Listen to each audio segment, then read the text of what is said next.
Lukerbad is a famous town in Switzerland with stunning ski resorts and majestic mountain landscapes.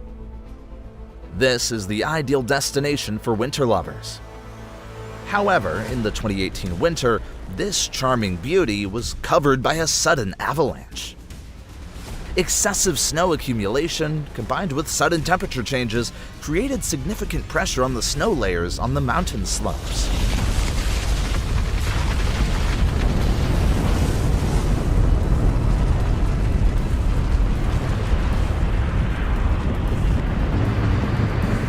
This led to instability, and finally, the collapse of a giant snowblock started. Local rescue forces immediately mobilized to ensure the safety of residents and visitors. Fortunately, no casualties due to this avalanche were reported. However, this event caused significant damage to properties, including buildings and infrastructure.